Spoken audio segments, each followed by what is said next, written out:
Hallelujah, हालेलुया। ठीक है जी, एक और भजन से हम लोग गाएंगे और बैठ के ही हम गाएंगे।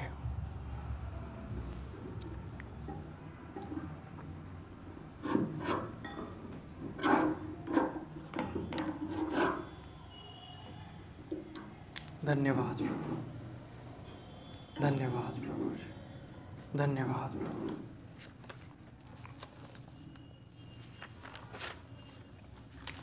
धन्यवाद प्रभु जी, धन्यवाद प्रभु। इस बेमतलब जिंदगी को कोई वजह दे दे,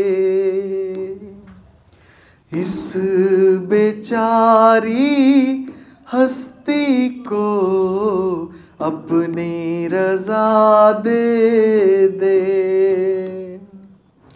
ऐसा सुकून दे दे, ऐसा जुनू दे दे, तेरी ही बंदगी करूं, तुझसे ही लिपटा रहूं, इस बेमतलब जिंदगी को कोई वजह दे दे,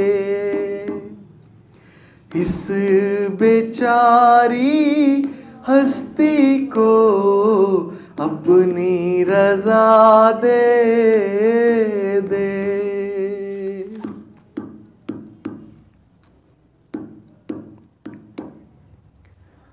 कर जलाली मुझको अब, सर जो उठा मैं सकूं, रूह से मेरी इश्क छलके नदियां बहा मैं सकूं, रूह से मेरी इश्क छलके नदियां बहा मैं सकूं,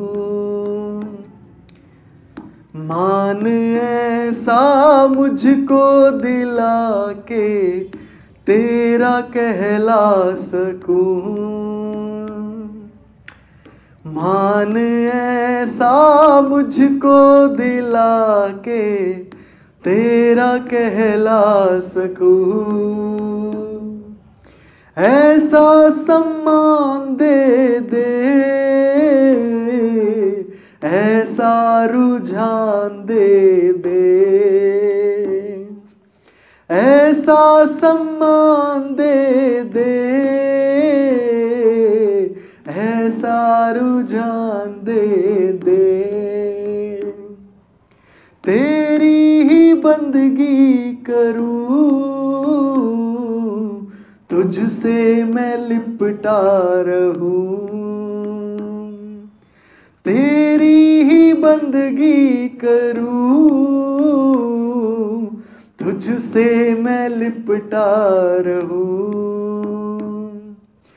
इस बेमतलब जिंदगी को कोई वजह दे दे, इस बेचारी हस्ती को अपनी रजा दे दे। धन्यवाद प्रभु, धन्यवाद। पंकज भैया, इतनी इज्जत का जो आपके भजन में आप कितनी बार ही कहते हो कि जलाल दे दे प्रभु, अपनी इज्जत दे दे कि सर मैं उठा सकूं। हम अब भी तो सर उठा के जी रहे हैं पंकज भैया, अब कहाँ दिक्कत, अब कौन सा हम किसी बात पे शर्मिंदा हैं या किसी तरह के पश्चाताप में हम जी रहे हैं। तो ऐसा जो भजनों में ये आपके लाइनें हैं, ये क्या है? मतलब इन लाइनों का मतलब क्या है? मतलब चलिए, कोई व्यक्ति अगर अपने जीवन में कहीं फंसा हुआ है, मतलब ऐसे कि लज्जित हुआ है, बेइज्जती, इंसल्ट सही है, बहुत ही ज़्यादा उसका कुछ बहिष्कार हो गया है, तो उसके लिए तो ये बातें हैं। ये हमारे लिए ये कहाँ, ये बातें कहाँ हम जोड़ें इन बातों को? हम क्यों जोड़े इन बातों का? हमारी ज़िंदगी में तो ठीक ही चल रहा है प्रभु की दया से सब। असल में भाई हम सभी के अंदर, चाहे भाई हैं चाहे फिर बहन है, हम सभी के अंदर कहीं ना कहीं एक भूख और एक प्यास है। किस चीज़ की? इज्जत की जी, प्यार की। असल में प्यार शब्द से अब प्रेम शब्द कहना ज़्यादा उचित है। प्रेम की भूख है। इस प्रेम में ही इज्जत भी मिलती है, सम्मान मिलता है, मान मिलता है, मर्यादाएं मिलती है, हर चीज़ जो हमें चाहिए वो मिलती है, धन मिलता है, वो प्रेम में मिलता है। और ये भूख ना आदम के अंदर है असल में।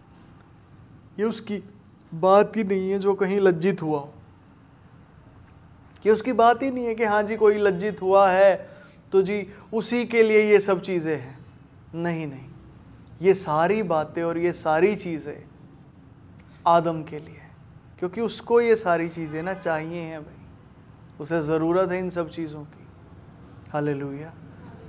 चंगाइयाँ भी चाहिए है, ठीक है, ताकत चाहिए है, भलाई चाहिए उसे। आदम को भलाई चाहिए। नहीं जी जो ये दुष्ट, पापी, बुरे और अधर्मी हैं, इनको भी भलाई चाहिए। क्या इनको भी भलाई चाहिए? मैं आपको बताता हूँ भैया, आदम ना ही दुष्ट है, ना ही पापी है, ना ही बुरा है, ना ही अधर्मी है। आदम है ही नहीं। तो फिर ये चीज़ें क्या है पंकज भैया? ये आत्मिक है भैया, ये सारी चीज़ें। आदम के लिए नहीं है, वो आदम नहीं है, ये भी आदम नहीं है। समझिए, आदम ना वो है ना आदम ये है, पर आदम को ये चाहिए। इस जैसा आदम है। ये चीज़ें कौन सी? देवता, पवित्र, भला और धर्मी, जो हमने चित्र नंबर, कौन सा चित्र नंबर क्या है ये? 26 में, चित्र नंबर 26 में जो हमने आकृति बनाई है, देवता, पवित्र, भला और धर्मी, ये आदम नहीं है असल में। ये कैसे कहें, क्या है जी ये? आप इन्हें ऐसे कह सकते हैं, एक मुख्य व्यवस्था होती है और मुख्य व्यवस्था के अंदर अन्य व्यवस्थाएं होती हैं। ठीक है, मुख्य व्यवस्था है और उसके अंदर अन्य अन्य व्यवस्थाएं हैं। ये अन्य अन्य व्यवस्थाएं हैं जो मुख्य व्यवस्था के अंदर है। कैसे पंकज भैया? जैसे गवर्नमेंट में कोई डिपार्टमेंट लगा लीजिए, एजुकेशन डिपार्टमेंट लगा लीजिए। अब एजुकेशन डिपार्टमेंट के अंदर अलग अलग डिपार्टमेंट है। कोई डिपार्टमेंट है जो कॉलेजेस को संभालता है, कोई डिपार्टमेंट होगा जो यूनिवर्सिटीज़ को संभालता है, जो गवर्नमेंट यूनिवर्सिटी हैं, कोई डिपार्टमेंट है जो स्कूलों को संभालता है। समझ पाए? वैसे ही ये बड़ी व्यवस्था के अंदर ये छोटी छोटी व्यवस्थाएं हैं। ये आदम नहीं है, पर आदम इन्हीं के लिए बना है। आदम उनके लिए नहीं बना, दुष्ट, पापी, बुरी और अधर्मी के लिए। हालेलुया, हालेलुया। ठीक है जी। तो इसीलिए आदम को ये सारी चीज़ें, ये भलाइयाँ आदम को चाहिए भी। हालेलुया। और जो हम भजन अब गा रहे हैं, जो इसमें हम मांग रहे हैं प्रभु से, कितनी ही चीज़ों में हम कितनी इच्छाएं प्रभु के सामने रखते हैं। ये सब इसीलिए नहीं है कि जी हम तो, हमारे तो इतनी दिक्कत है, ये है वो है। नहीं नहीं, ज़रूरी नहीं है आपको दिक्कत में होना ही ज़रूरी है कि नहीं जी प्रभु से तब मिलेगा जब दिक्कत में होंगे, तो इसलिए धक्के से दिक्कत में जाओ। अब क्यों जाना है? आप जहाँ हैं, जैसे हैं, जिस भी जगह पे हैं, आपको परमेश्वर का वचन वहीं से लेके चले। ना आपको अपने आप को ऊंचा दिखाने की ज़रूरत, ना आपको अपने आप को नीचा करने की ज़रूरत। आप जो हैं, जहाँ हैं, जैसे हैं, ईश्वर आपसे प्रेम करता है। आमीन, आमीन, हालेलुया, हालेलुया। और मैं आशा करता हूँ जितने भी लोग आज मीटिंग में आए हैं, उन सभी को प्रभु चंगा भी करे, उनके हृदयों को के घावों को भी भरे, उनके जीवन में भी, उनके घर परिवारों में भी सुख और शांति वो दे। आमीन। कर दे पूरा ख्वाब वो तूने दिखाया था जो, कर दे पूरा ख्वाब वो तूने दिखाया था जो, तेरी रूह ने और वचन ने मुझको सिखाया था जो, तेरी रूह ने और वचन ने मुझको सिखाया था जो, अब खड़ा हूँ तेरे दर पे छोड़ सब कुछ चुका, अब खड़ा हूँ तेरे दर पे छोड़ सब कुछ चुका, ऐसा इशारा दे, ऐसा सहारा दे, ऐसा इशारा दे, ऐसा सहारा दे, इस बेमतलब जिंदगी को कोई वजह दे दे, इस बेचारी हस्ती को अपनी रजा दे दे, अपनी रजा दे दे। धन्यवाद प्रभु, धन्यवाद प्रभु, धन्यवाद प्रभु।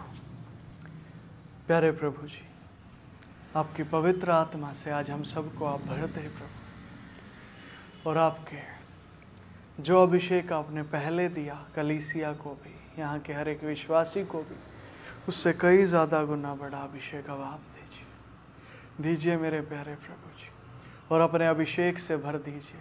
हर एक जन परमेश्वर के पवित्र आत्मा को अपने हृदय को खोल कर पुकारे और उसे बुलाए कि प्रभु मेरे जीवन में आ जाए, प्रभु मेरे जीवन में आ जाइए और आप कार्य कीजिए। पवित्र आत्मा को अपने हृदय में पुकारिए और पवित्र आत्मा आपके हृदय को हर एक भलाई से, हर एक प्रेम से परिपूर्ण करे। धन्यवाद प्रभु जी, थैंक यू होली स्पिरिट। पवित्र आत्मा जी, आप हर एक जन को, हर एक भाई और बहन को छू लें प्रभु, छू लीजिए मेरे प्यारे प्रभु। हर कोई भाई और बहन जो यहाँ के बाद रिकॉर्डिंग भी सुने, उसके हृदय में भी आप कार्य कीजिए और आप छू लें प्रभु, और आप अपने प्रेम की भलाई प्रकट करें प्रभु। धन्यवाद मेरे प्यारे प्रभु, धन्यवाद प्रभु जी। यीशु मसीह आपकी सत्य को जाने और हृदय की गहराइयों में आपकी बेदारी बढ़ती जाए प्रभु, और आपका सुसमाचार फैलता जाए प्रभु। और मेरे प्यारे प्रभु, जो लोग अभी अंधकार में बैठे हैं, जो आदम अभी अंधकार में फंसा है प्रभु, उसे भी आप छुड़ा लें प्रभु। उन सारी व्यवस्थाओं को प्रभु, उन सभी लोगों को हम क्षमा करते हैं मेरे प्यारे प्रभु, जिन्होंने मेरे प्यारे प्रभु आपके सत्य का विरोध किया और अंधकार को ही प्रिय जाना। हम क्षमा करते हैं, कृपया आप भी क्षमा करें प्रभु हमें।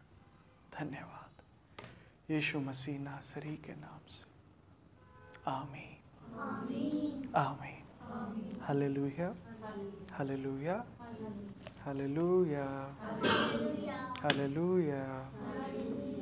ठीक है जी, सवालों से ही शुरू करेंगे। किसी के कोई सवाल हैं अगर पिछली रिकॉर्डिंग के, तो पूछ सकते हैं। अगर किसी के भी पास कोई भी सवाल है तो आप पूछ सकते हैं।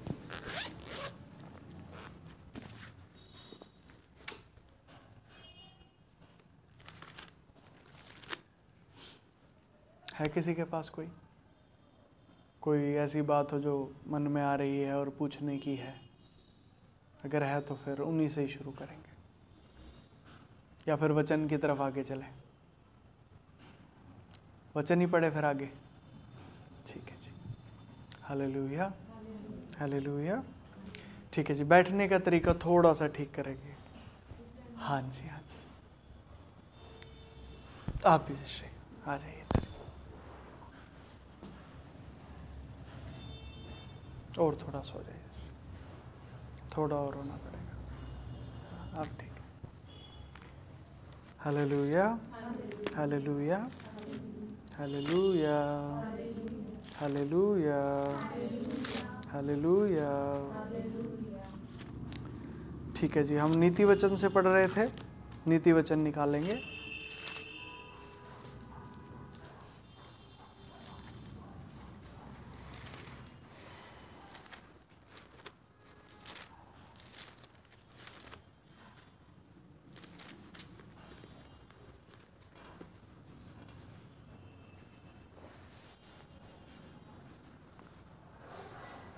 नीति वचन उसका 5 अध्याय और 13 वचन तक हम देख चुके थे।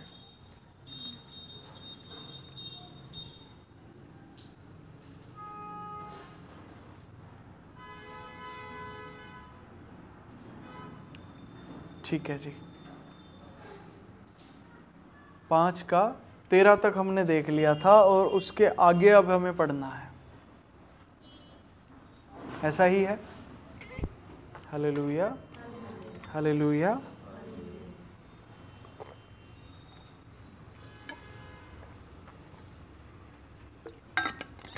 ठीक है जी, तो पढ़ेंगे, 13 से पढ़ेंगे। कोई एक जन ऊंची आवाज में पढ़ दे। मैंने अपनी गुरुओं की बातें न मानी और अपने सिखाने वालों की ओर ध्यान न लगाया। मैं सभा और मंडली के बीच में प्राय सब बुराइयों में जा पड़ा।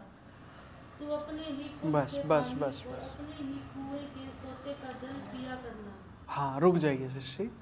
13 और 14 ये 2 वचन ही आज हम देखेंगे। एक प्रार्थना कर लेते हैं। प्यारे प्रभु जी, आपका धन्यवाद करता हूँ।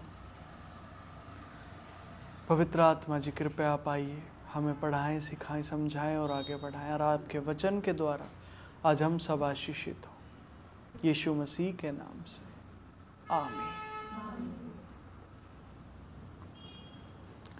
ठीक है जी, यहाँ क्या लिखा? मैंने अपने गुरुओं की बातें ना मानी और अपने सिखाने वालों की ओर ध्यान न लगाया। मैं सभा और मंडली के बीच में प्राय सब बुराइयों में जा पड़ा। ये क्या बातें हैं पंकज भैया? ये क्या है? हमने ये सब कब किया है? मतलब हमारे जीवन में ये सब बातें कहाँ हैं? ठीक है, तो सबसे पहले तो जो एक आज्ञा हमें मिली थी कि बाइबल में कोई भी बात लिखी है, कैसी भी बात लिखी है, उसे तुरंत अपने ऊपर नहीं ले लेना। हालेलुया। ठीक है जी, किसी भी बात को तुरंत अपने ऊपर हमें लेना ही नहीं।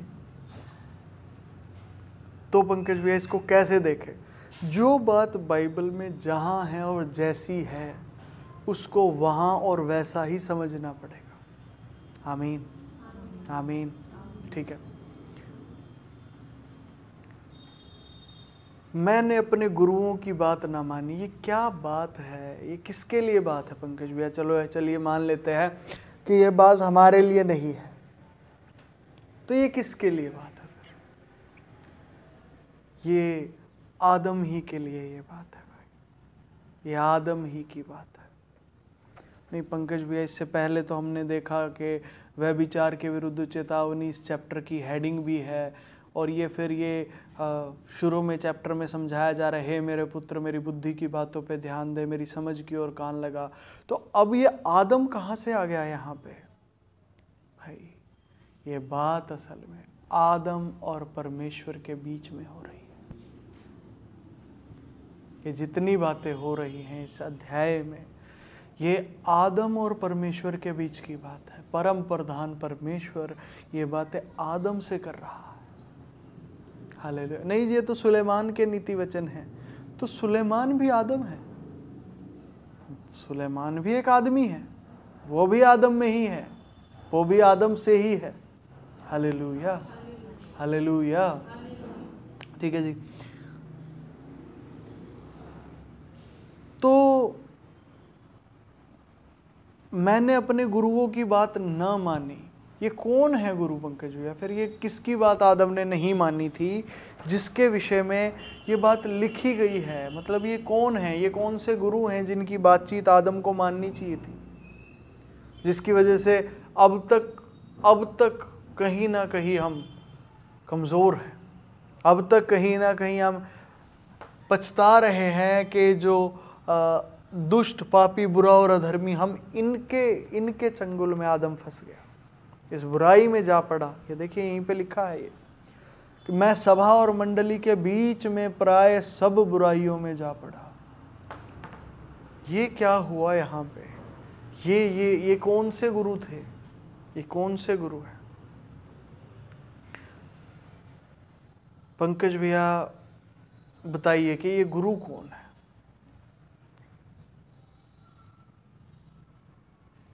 भाई ये गुरु जिनकी बातें ना मानी, और इस जगह पे ये शब्द, इन शब्दों में एक पश्चाताप दिखाई दे रहा है। इन शब्दों के अंदर एक पश्चाताप दिख रहा है कि मैं सभा और मंडली के बीच सब बुराइयों में जा पड़ा, मैंने गुरुओं की बात ना मानी, अपने सिखाने वालों की ओर ध्यान ना दिया। ये गुरु कौन है? ये किसकी बात की जा रही है? ये गुरु असल में वचन है, परमेश्वर का वचन ये गुरु है, जिसकी बात यहाँ पे की जा रही है कि मैंने अपने गुरुओं की बात ना मानी। तो ये गुरुओं क्यों है जी? ये प्लूरल क्यों है? वचन तो वचन है, ये ऐसे क्यों है? गुरुओं क्यों लिखा गया है?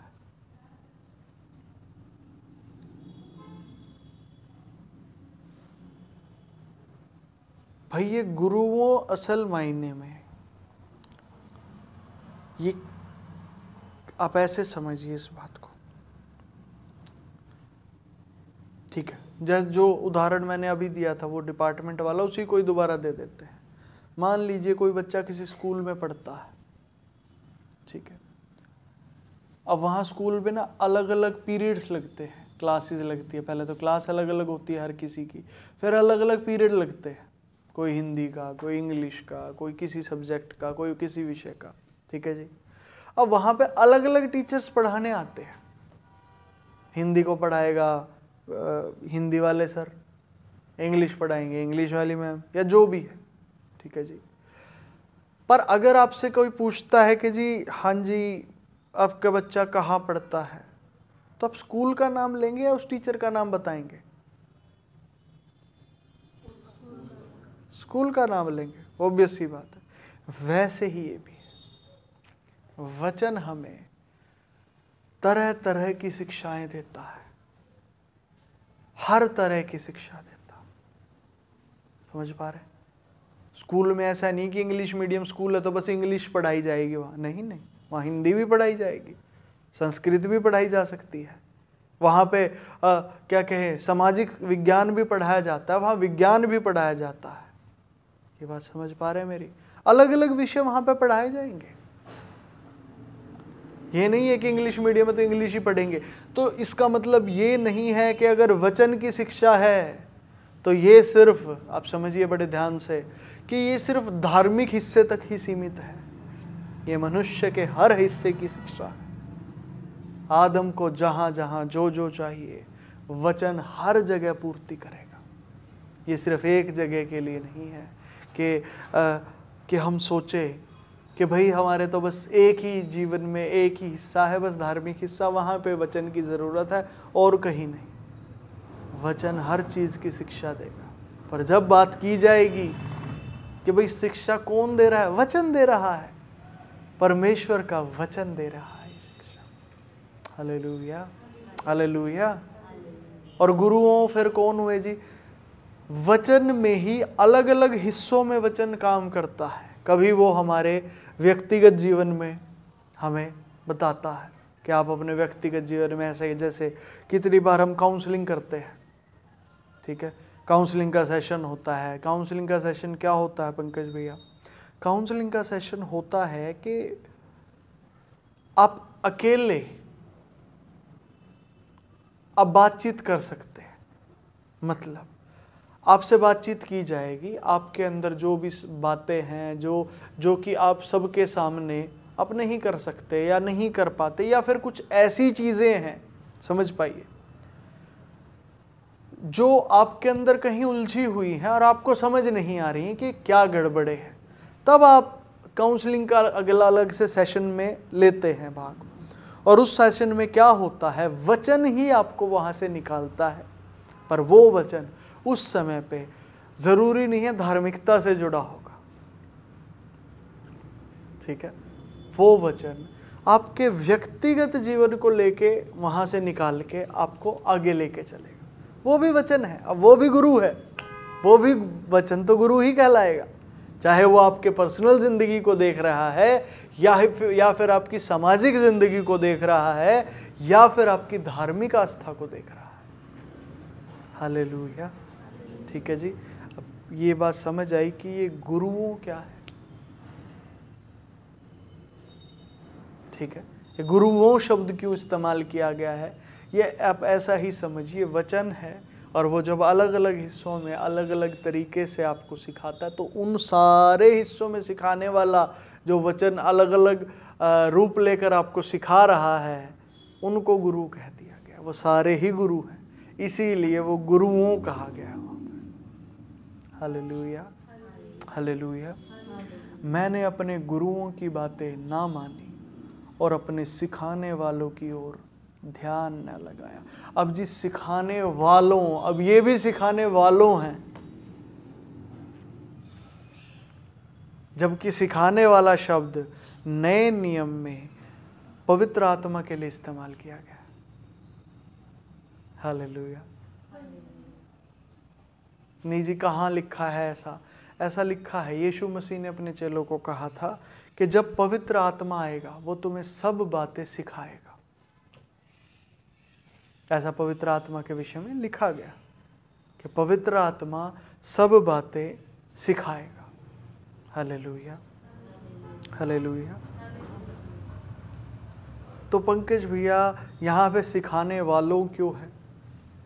वही बात है, हम सब जानते हैं कि पवित्र आत्मा की 7 आत्माएं हैं। कौन कौन सी पंकज भैया? बुद्धि का आत्मा, समझ का आत्मा, और बताइए, युक्ति का आत्मा, पराक्रम का आत्मा,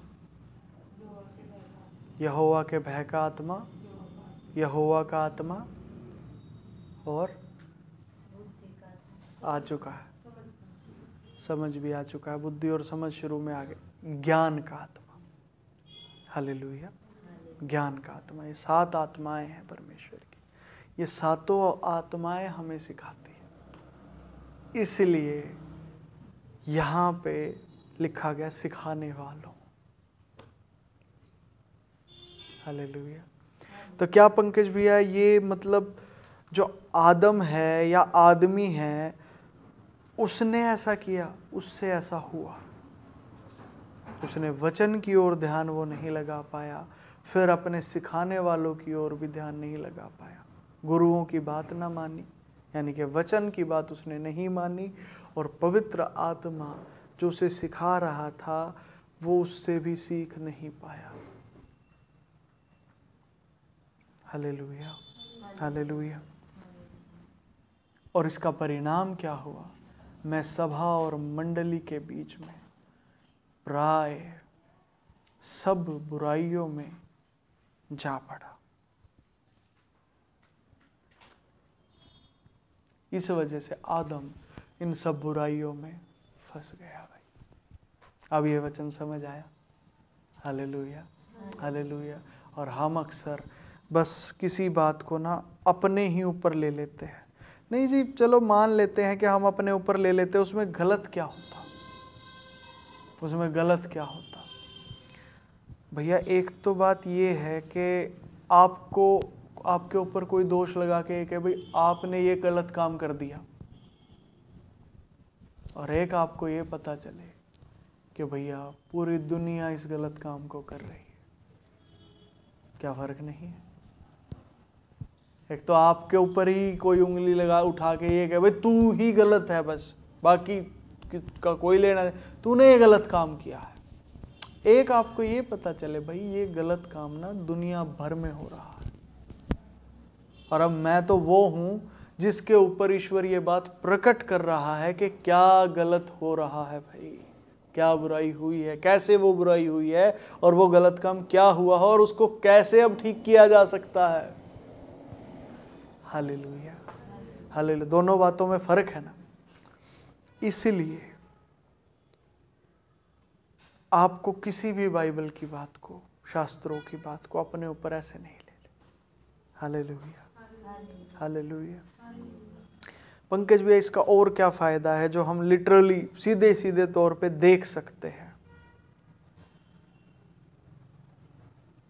क्या फायदा है? आपको कई बार एक चीज लगती है ना कि भाई दूसरे आपके बारे में क्या बोल रहे हैं, क्या सोच रहे हैं, और कितनी बार आप दूसरों के बोलने से बहुत प्रभावित भी हो जाते हैं।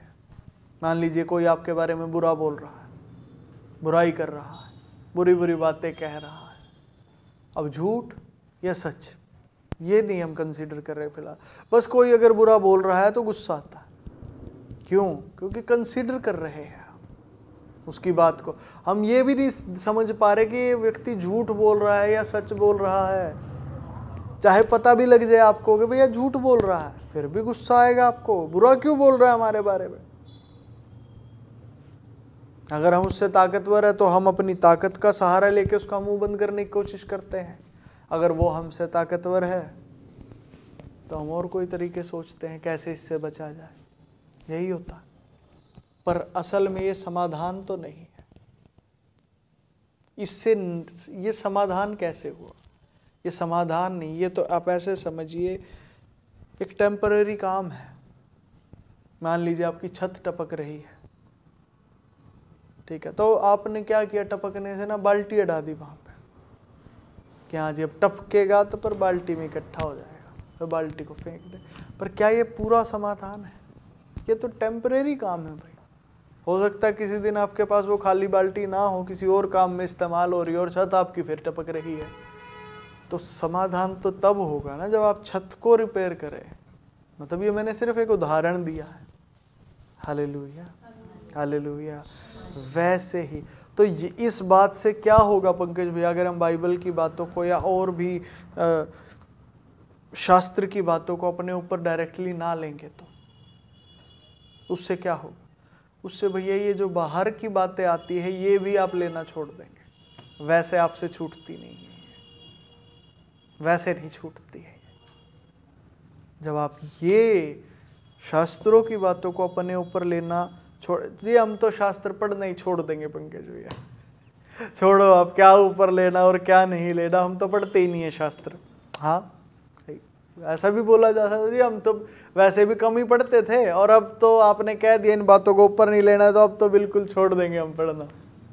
ठीक है जी, तो किस्सा ही खत्म हो गया? नहीं भैया, किस्सा खत्म नहीं होगा।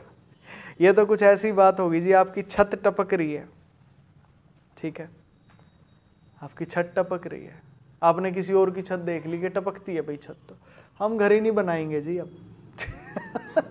टपकने दो, घर तो टपकते हैं, परेशानी आती है तो जी हम घर ही नहीं बनाएंगे। ना बेटा ना, ये तो गड़बड़ हो जाएगी। हालेलुया। वो घर ही है जो तुझे बाहर की आंधी तूफानों से बचाता है, जहाँ तो आराम से विश्राम कर सकता है। Hallelujah, hallelujah. तो शास्त्रों को पढ़ना ज़रूरी है।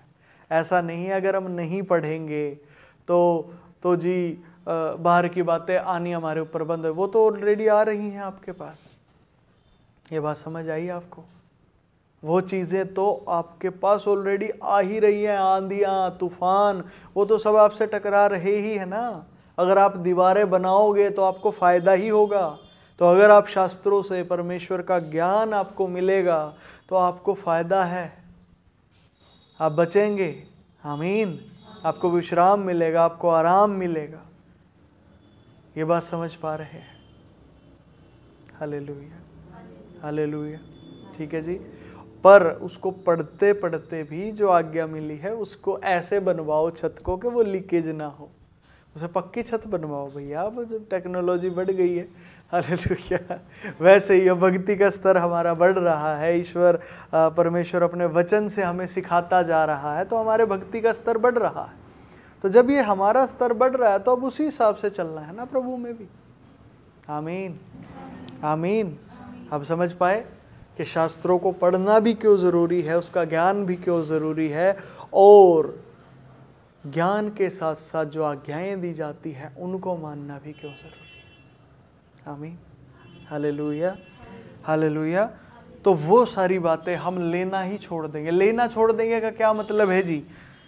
लेना छोड़ देगा का मतलब ये नहीं होता कि जी पानी टपक रहा है तो हम अपना सिर उसमें डिबाना छोड़ देंगे। लेना छोड़ देने का मतलब वो बातें होनी ही बंद हो जाएंगी। मतलब जी ऐसा भी होता है, ऐसा भी हो सकता है। क्या ये हो सकता है कि लोग हमारे बारे में तरह तरह की झूठ की बातें ना बनाएं? पूर्ण रीति से, पूरी रीति से हो सकता है। Hallelujah, hallelujah. समझ पा रहे हैं इस बात को? ठीक है जी, इसी बात को बस समझना है।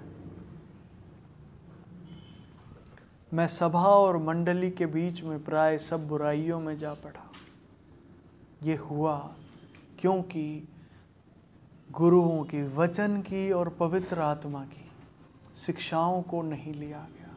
वचन की बात को आदम नहीं मान पाया और ना ही सिखाने वाले यानी कि पवित्र आत्मा की ओर ध्यान लगा पाया।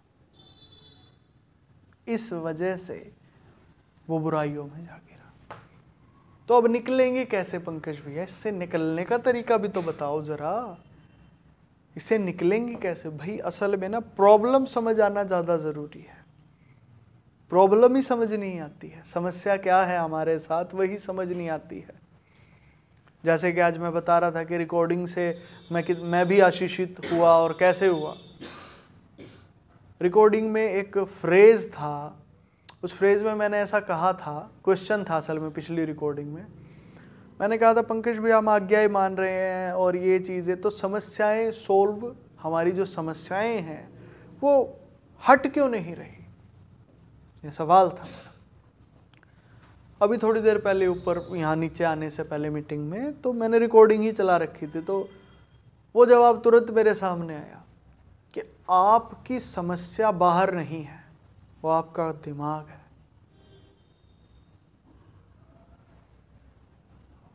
नहीं जी, क्या हम कोई दिमागी मरीज हैं, बीमार हैं हम?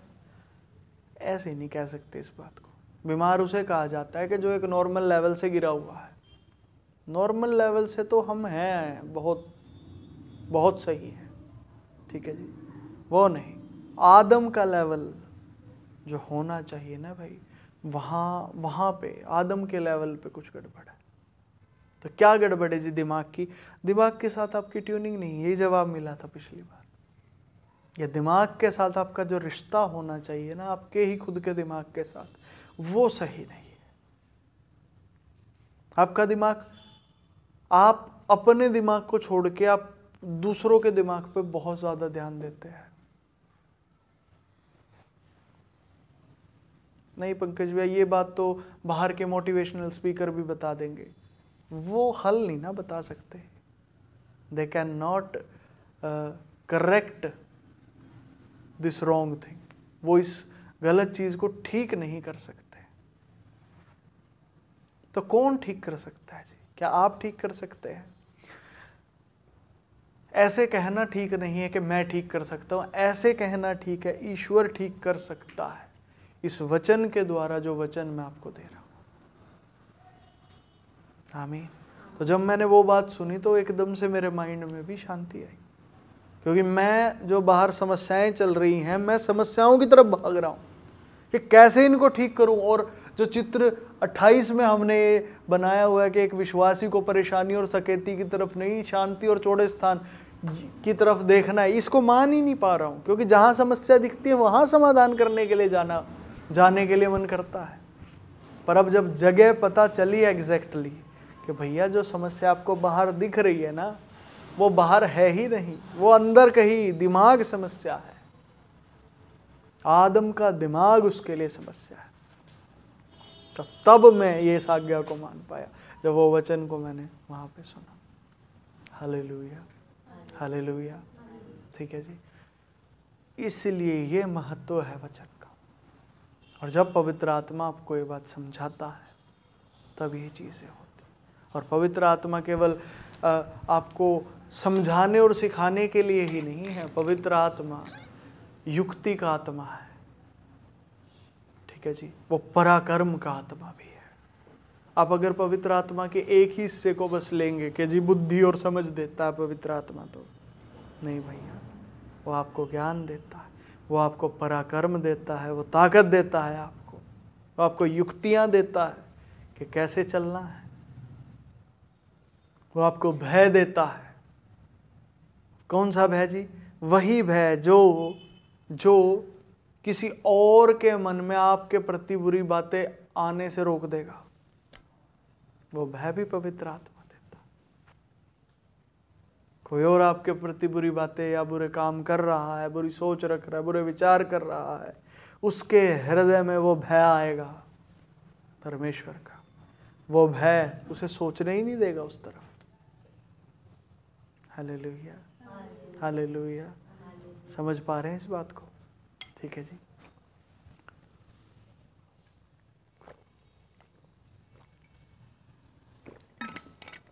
तो पंकज भैया, हमें क्या करना है? हम क्या करें? आप पवित्र आत्मा को, जैसे कि आज हमें अनुमति मिल गई है, आप पवित्र आत्मा को उसके पूरे, कैसे कहें, सातों आत्माओं के साथ अपने जीवन में आने दें और उसे कार्य करने दें। Hallelujah, hallelujah. पंकज भैया, हमने कब मना किया? हम तो चाहते हैं कि परमेश्वर हमारे जीवन में काम करे। आपको अपने दिमाग से मित्रता करनी पड़ेगी भाई, तब ये दिमाग आने देगा, अदरवाइज ये नहीं आने देगा। ये आने ही नहीं देगा, ये आने ही नहीं देगा, ये आने ही नहीं देगा। परमेश्वर को आपके जीवन में काम ही नहीं करने देगा। और वो करेंगे कैसे जी? दिमाग से मित्रता। आप दिमाग को क्षमा करो भाई, आप उसे माफ करो, दिमाग को क्षमा करो, उन व्यवस्थाओं को क्षमा करो जिनकी वजह से आपके जीवन में आपको लगता है कि गड़बड़े हुई हैं, जिन व्यवस्थाओं ने आपके जीवन में गड़बड़ें की है। ठीक है, हालेलुया, हालेलुया। उन व्यवस्थाओं को भी और अपने दिमाग को भी क्षमा करो। आप क्षमा करेंगे, यही मित्रता का सबसे पहला असूल होता है। मान लीजिए आप किसी से आपका बैर है, झगड़ा है, दिक्कत है, आप उसे माफ़ कीजिए, यही मित्रता की शुरुआत है। क्षमा करना ही मित्रता की शुरुआत है भाई। Hallelujah, hallelujah. तो दिमाग को क्षमा करें। आप जब अपने दिमाग को क्षमा करेंगे, दिमाग पवित्र आत्मा को अपने पूरी सामर्थ्य के साथ आपके जीवन में प्रवेश करने देगा और आप उसकी पवित्रता में बहने लगेंगे। हालेलुया। मिलेगा क्या जी हमें? शरीर में क्या मिलेगा?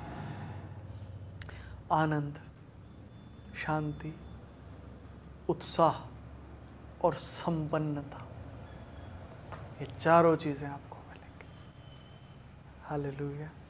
जो बहुत आयत से हमें ज़रूरत है, जो जिसकी ज़रूरत, कैसे कहे, आदम को बहुत आयत से है।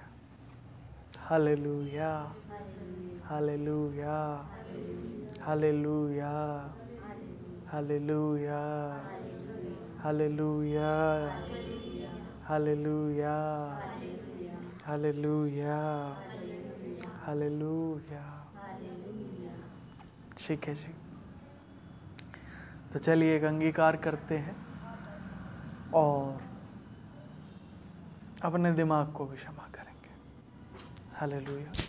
ताकि हम में प्रभु का आत्मा भरपूरी से कार्य कर सके और हमारे जीवन में हम भलाई को देखें। आमीन, आमीन, हालेलुया।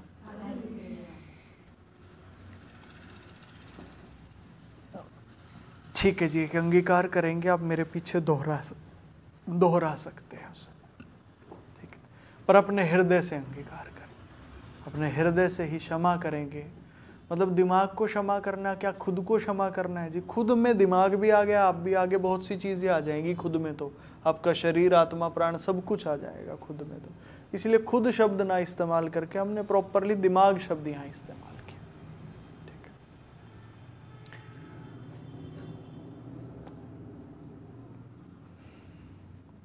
हे प्रभु यीशु मसीह,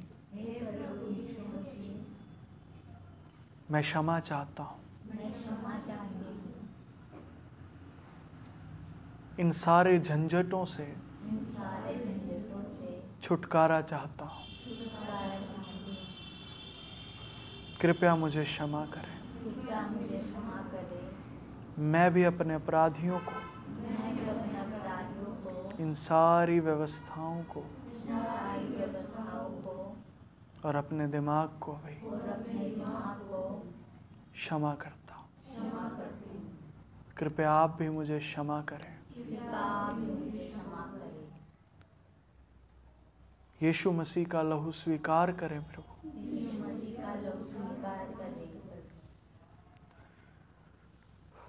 और पवित्र आत्मा जी मेरे जीवन में आए, मेरे हृदय में आए, मेरे दिमाग में आए और अपनी पूरी भरपूरी के साथ मुझ में वास करें। मुझे भर दे प्रभु, मुझे अपनी रूह से भर दीजिए, मुझे अपनी पवित्रता से भर दीजिए प्रभु, मुझे अपनी बुद्धि से भरे, मुझे अपनी समझ से भर दे, मुझे अपने ज्ञान से भर दे प्रभु, मुझे अपनी युक्ति से भर दे प्रभु, मुझे अपने पराक्रम से भर दे प्रभु, मुझे अपने भय से भर दे प्रभु, और मुझे अपने आत्मा से भर दे प्रभु।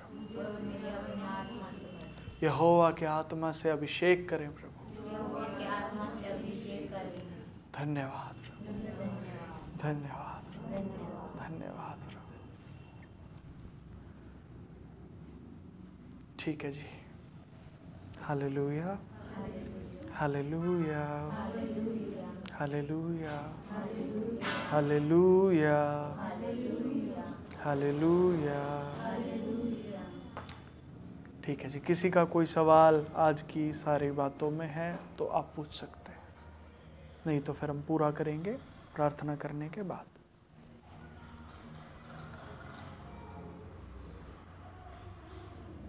कोई सवाल है, कोई बात आपके मन में उठ रही है इन्हीं बातों से जुड़ी, तो आप पूछ सकते हैं।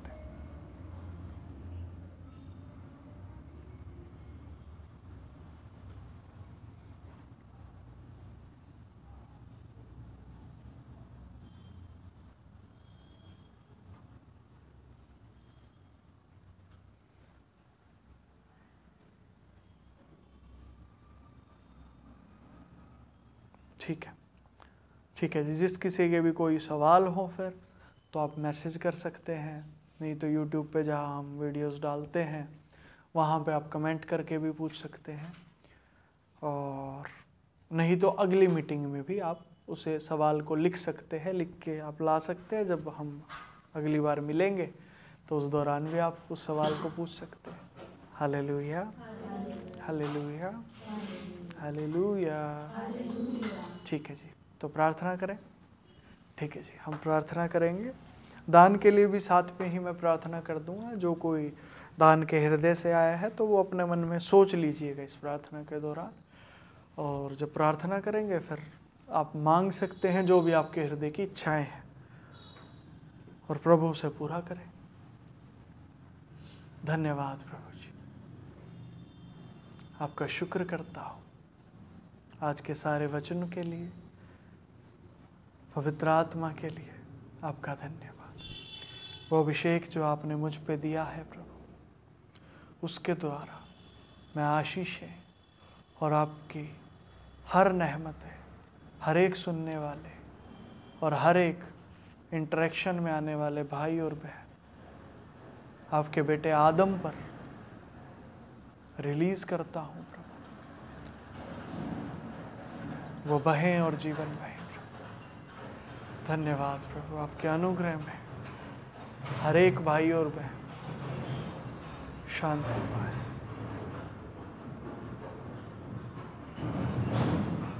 जिस किसी के भी हृदय में जो भी इच्छाएं हैं वो दान को अपने मन में सोच के वो इच्छाएं, वो प्रार्थनाएं प्रभु से कर सकते हैं।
धन्यवाद,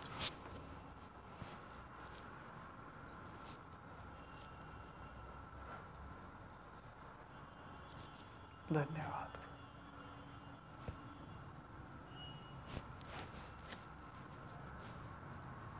आपने ऐसा कर दिया प्रभु जी, मैं यकीन करता हूँ जो जो आपसे प्रार्थना करते हैं मैं उन सब के लिए मांगता हूँ, उनकी प्रार्थना को सुने प्रभु और आप उत्तर दें प्रभु जी। धन्यवाद। यीशु मसीह नासरी के नाम से इस सारी प्रार्थना और विनती को आपसे मांगता हूँ,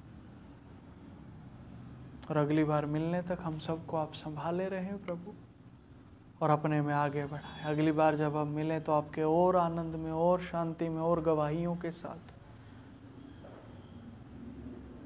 आगे बढ़ते हुए मिले, यीशु मसीह के नाम से आमीन, आमीन। हालेलुया, हालेलुया। ठीक है, वैसे आमीन और हालेलुया का मतलब हम सब लोग जानते हैं, फिर भी मैं उन लोगों के लिए बोल देता हूँ जो कुछ नए लोग रिकॉर्डिंग को सुनेंगे, ऑनलाइन सुनते हैं। तो हालेलुया शब्द का मतलब है प्रभु की महिमा हो, ठीक है जी।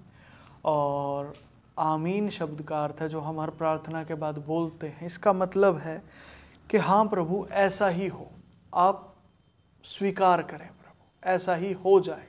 तो अगर आप लोग चाहते हैं कि जो प्रार्थना की गई है वो और जो वचन है वो हमारे जीवन में काम करें, तो आप भी जो आखिर में प्रार्थना होती है उसके बाद आमीन बोल सकते हैं। ठीक है जी, ठीक है। सभी को जय मसीह की, जय मसीह की। हालेलुया, हालेलुया। ठीक है जी, एक और भजन